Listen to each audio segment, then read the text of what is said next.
അസ്സലാമു അലൈക്കും വറഹ്മത്തുള്ളാഹ്. പ്രിയപ്പെട്ട 6ാം ക്ലാസ്സിലെ വിദ്യാർത്ഥികളെ, ഇന്നത്തെ ഫിഖ്ഹിന്റെ പരീക്ഷ കഴിഞ്ഞ എല്ലാവർക്കും വളരെ സിമ്പിൾ എന്ന് മനസ്സിലാവണല്ലേ? പാടൊക്കെ വായിച്ചു പോയവർക്ക് വളരെ സിമ്പിൾ ആയ എക്സാം എന്നു. ഏതായാലും നമുക്ക് ആൻസർ കീ ഒന്ന് നോക്കട്ടോ. ആദ്യത്തെ ചോദ്യം എന്നുള്ളത് ശരി അടയാളപ്പെടുത്തുക. പുരുഷന് അണിയൽ സുന്നത്തായ ആഭരണം ഏതാണ്? ഒരു വെള്ളി മോതിരം ട്ടോ. കിബില കൊണ്ട് ഉദ്ദേശിക്കുന്നത് എന്താണ്? കഅബ. ജംഉം കസ്റും അനുവദനീയമാകുന്ന യാത്രയുടെ ദൂരം എത്രയാണ്? 133 കിലോമീറ്റർ. തഹജ്ജുദ് നിസ്കാരം നിർവഹിക്കേണ്ടത് എപ്പോഴാണ്? രാത്രി ഉറങ്ങി ഉണർന്ന ശേഷം.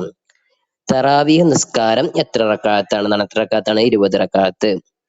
സഹ്വിന്റെ സുജൂദ് ചെയ്യേണ്ടത് എപ്പോഴാണ്? സലാമിന്റെ അല്പം മുമ്പ്. വളരെ സിമ്പിൾ എന്ന് ഒന്നാമത്തെ പ്രവർത്തനം. ഇനി രണ്ടാമത്തെ നോക്കുക. യോജിച്ചവ ചേർക്കാം. അതായത് മുകളിൽ ബ്രാക്കറ്റിൽ കൊടുത്തിട്ടുണ്ട്, അപ്പൊ താഴെ ഓരോന്നിനും യോജിച്ചത് ബ്രാക്കറ്റ് നിർത്തിയതാണ്. പെരുന്നാൾ ദിവസം വില കൂടിയ വസ്ത്രമാണ് അഫ്ളല്. സഹവിന്റെ സുജൂദ് സുന്നത്താണ്. നിസ്കാരത്തിന്റെ ഷർത്താണ് കിബിലക്ക് മുന്നിടുക എന്നുള്ളത് കേട്ടോ. തറാവീഹ് നിസ്കാരത്തിൽ സുന്നത്താണ് എന്ത്? ജമാഅത്ത്. എല്ലാ സുന്നത്ത് നിസ്കാരങ്ങളും വെച്ച് ജമാഅത്തായിട്ട് നിസ്കരിക്കാൻ പറ്റുന്ന നിസ്കാരം തറാവീഹ് മാത്രല്ലേ. 4 റക്അത്തുള്ള നിസ്കാരം 2 റക്അത്തായി നിസ്കരിക്കലാണ് ഖസ്ർ. റമദാൻ അവസാന പകുതിയിലെ വിത്റിൽ സുന്നത്താണ് എന്ത്? കുനൂത്ത്. ഇതാണ് അതിന്റെ ശരി ഉത്തരങ്ങൾ. അപ്പൊ നിങ്ങൾ നോക്കിയിട്ട് നിങ്ങൾ എത്ര ശരിയായിക്കോന്ന് നോക്കുക. ഫുള്ള് ശരിയായിട്ടുണ്ടെങ്കിൽ 6 മാർക്ക് ലഭിക്കും. അടുത്തതാണ് ആശയം എഴുതുക എന്നുള്ളത്, അഥവാ അർത്ഥം എഴുതാന്. അൽ വിത്തറു ഹക്കുൻ അലാ കുല്ലി മുസ്ലിമിൻ. വിത്തർ നിസ്കാരം എല്ലാ മുസ്ലിമിനും ബാധ്യതയാണ്. അതാണ് അതിന്റെ അർത്ഥം. രണ്ടാമത്തത് മൻ കാമ റമദാന ഈമാനൻ വഹ്തിസാബൻ ഗുഫിറ ലഹു മാ തഖദ്ദമ മിൻ ദംബിഹി. നിങ്ങൾ 5ാം ക്ലാസ്സിൽ നിന്നും കൂടെ പഠിച്ച ഒന്നാണ്. എന്താണ്? വിശ്വാസിച്ചയും പ്രതിഫലവും ആഗ്രഹിച്ച് റമദാൻ മാസം ഒരാൾ നിസ്കരിച്ചാൽ അയാളുടെ കഴിഞ്ഞു പോയ എല്ലാ പാപങ്ങളും പൊറുക്കപ്പെടുന്നതാണ്. അന്ന നബി സല്ലല്ലാഹു അലൈഹി വസല്ലം കാന യുസല്ലി ഫീ റമദാന 20 റക്അത്തൻ സിവൽ വിത്രി. നബി സല്ലല്ലാഹു അലൈഹി വസല്ലം റമദാനിൽ വിത്ർ കൂടാതെ 20 റക്അത്ത് നിസ്കരിക്കുന്നവരായിരുന്നു. അപ്പൊ ഓരോന്നും ശരിയാണെങ്കിൽ 3 മാർക്ക് കിട്ടും ഒന്നിന്. അങ്ങനെ 3 × 3 9 മാർക്ക് കിട്ടും കേട്ടോ, ഫുള്ള് ശരിയാണെങ്കിൽ. ഇനി അടുത്ത ചോദ്യമാണ്, ഉത്തരം എഴുതാം. മലർന്ന് കിടന്ന് നിസ്കരിക്കുന്നവർ കിബിലക്ക് എങ്ങനെയാണ് മുന്നിടേണ്ടത് എന്നുള്ളത്. എങ്ങനെയാണ്? മുഖവും ഉള്ളൻ കാല് എന്നിവ കൊണ്ടാണ് കിബിലക്ക് മുന്നിടേണ്ടത്.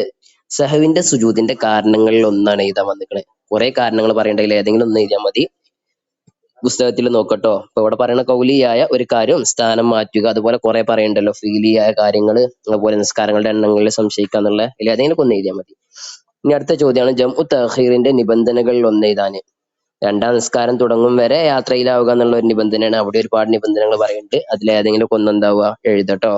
അങ്ങനെ ഈ 3 ശരിയാണെങ്കിൽ ഓരോന്നിനും 3 മാർക്ക് വെച്ച് 3 × 3 9 മാർക്ക് ലഭിക്കട്ടോ. ഇനി അടുത്ത പ്രവർത്തനാണ് വിധികൾ എഴുതാൻ, അതായത് ഹുക്കുമുകൾ എഴുതുക. വാജിബ്, സുന്നത്ത്, കറാഹത്ത് അങ്ങനത്തെ എഴുതാനാണ്. നെയ്തതിന് ശേഷം കളർ ചെയ്ത വസ്ത്രം ധരിക്കൽ, അഥവാ തുന്നിയതിന് ശേഷം കളർ ചെയ്ത വസ്ത്രം ധരിക്കൽ എന്താണ്? കറാഹത്താണ്. സ്വലാത്തുൽ വിത്ർ പതിവായി 1 റക്അത്ത് നിസ്കരിക്കല് കറാഹത്താണ്. ഇമാമ് സഹവിന്റെ സുജൂദ് ചെയ്താൽ മഅ്മൂമ് ചെയ്യൽ നിർബന്ധമാണ്. പുരുഷൻ കൈക്കാലുകളിൽ കാരണമില്ലാതെ മൈലാഞ്ചി ഇടൽ എന്താണ്? ഹറാമാണ്. അപ്പൊ ഇതൊക്കെയാണ് ഹുക്കുമുകൾ. ഇത് ഫുള്ള് ശരിയാണെങ്കിൽ ഓരോന്നിനും 2 മാർക്ക് വെച്ച് 8 മാർക്ക് ലഭിക്കും കേട്ടോ. അടുത്തത് വ്യക്തമാക്കാം. നിസ്കാരത്തിൽ സ്ത്രീയുടെ ഔറത്ത് ഏതാന്നുള്ളതാണ് ഇതിന്റെ. ഏതാണ്? മുഖവും 2 മുൻകൈയും ഒഴികെയുള്ള എല്ലാ ഭാഗവും എന്താണ്? സ്ത്രീയുടെ ഔറത്താണ്. സാധ്യമായ ദിശയിലേക്ക് തിരിഞ്ഞു നിസ്കരിക്കേണ്ടവരാരാണ്? രോഗം കാരണം കിബിലക്ക് മുന്നിടാൻ സാധിക്കാത്തവർ സാധ്യമായ ദിശയിലേക്ക് തിരിഞ്ഞു നിസ്കരിക്കണം. ജംഉ തഖ്ദീം എന്ന് പറഞ്ഞാൽ എന്താണ്? അസർ ളുഹറിന്റെ സമയത്തേക്കും ഇശാ മഗ്‌രിബിന്റെയും സമയത്തേക്ക് മുന്തിച്ച് നിസ്കരിക്കുന്നതിനാണ് ജംഉ തഖ്ദീം എന്ന് പറയുന്നത്.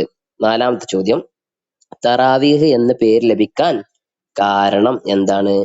4 റക്അത്ത് നിസ്കരിക്കുന്നതിനോടൊപ്പം സ്വഹാബ വിശ്രമിക്കാറുണ്ടായിരുന്നു അല്ലേ, 4 റക്അത്ത് ആയാല്. അപ്പോ അങ്ങനെ വന്ന പേരാണ് തറാവീഹ് എന്നുള്ളത് പുസ്തകത്തിൽ പറയുന്നുണ്ട്. അപ്പോ നിങ്ങൾക്ക് ഇത് ഫുള്ള് ശരിയാണെങ്കിൽ 12 മാർക്ക് കിട്ടും കേട്ടോ. ഓരോന്നിനും 3 മാർക്ക് വെച്ച് 4 × 3 12 കിട്ടും. അപ്പൊ നിങ്ങളുടെ മാർക്ക് എത്രയാന്നുള്ളത് നോക്കിങ്ങാണ്ട് കമന്റ് ചെയ്യുക. പരീക്ഷ എങ്ങനെ ഉണ്ടായിരുന്നു എന്നൊക്കെ കമന്റ് ചെയ്യുക. പടച്ച റബ്ബ് വരാനിരിക്കുന്ന പരീക്ഷകളൊക്കെ നമുക്ക് എളുപ്പമാക്കി തരട്ടെ. അസ്സലാമു അലൈക്കും.